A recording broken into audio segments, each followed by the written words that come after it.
English language service.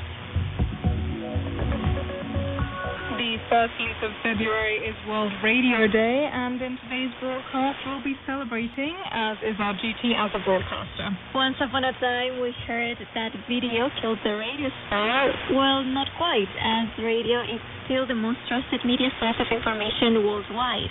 But that doesn't mean it doesn't still have its struggles. Perhaps people is not aware that it's very difficult to find radio in current vehicles. Today we'll hear from Javier Sanchez, Spanish radio and television representative at World DAB, an international association that promotes the adoption of digital radio across the world. You're listening to the English language broadcast of Spanish National Radio, where we bring Spain to you through Shortwave, with Amy Egan and Marilyn Quintana. Today we have help from sound technician Jesus Carrera and production help from Cristina Dorado. Before we get into the rest of the broadcast, the news.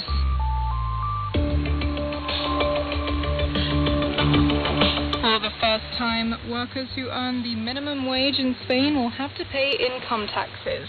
After the €50 increase in the minimum salary, Labour Minister Yolanda Díaz and Minister of Treasury María Jesús Montero did not reach an agreement to modify the income tax scale. Government spokeswoman Pilar Alegría justified this decision. Esa parte que dicen que es la Hacienda va directamente a consolidar y a mejorar los servicios públicos de los que todos los ciudadanos hacemos uso. The part that they say is taken by the Treasury is going directly to consolidate and improve the public services that we all use. Labour Minister Yolanda Díaz responded. Pero la pregunta no es si se hubiera bajado impuestos, la pregunta es quién tiene que pagar impuestos. The question is not whether to increase or decrease taxes, the question is who has to pay taxes. The €50 increase in the minimum wage will benefit around 2.5 million workers. With the application of the current income tax scale, 500,000 of them, the ones who don't have children or family responsibilities, will have to pay around €20 in taxes per month. Minister Díaz's party, Sumar, already announced it will present a bill to eliminate the income tax. Asked about a possible crisis in the coalition government due to this disagreement, Prime Minister Pedro Sánchez responded, not at all.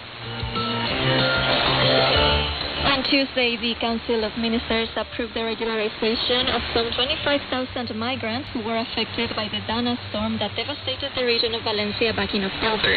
The Ministry of Migration seeks to provide a solution to foreign citizens who have not been able to renew their residence and work permits as a result of the floods.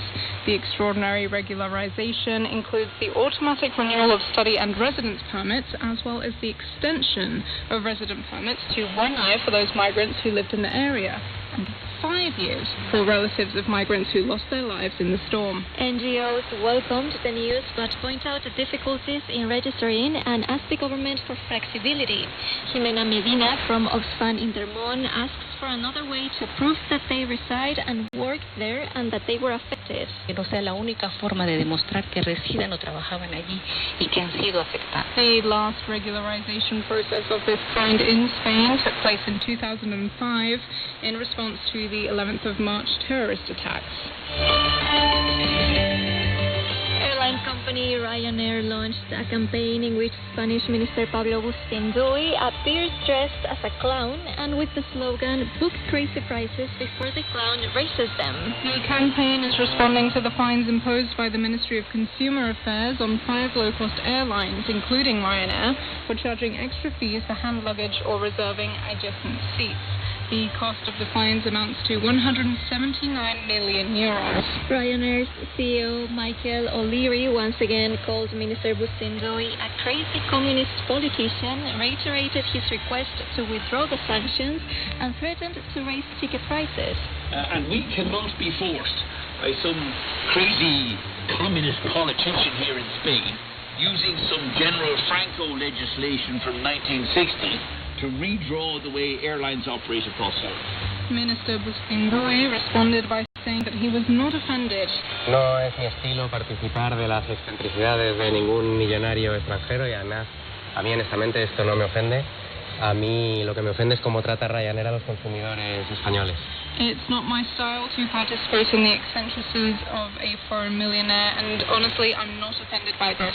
I am offended by the way in which Ryanair treats Spanish consumers. You're listening to the English language broadcast of Spanish National Radio with Amy Egan and Marilyn Quintana.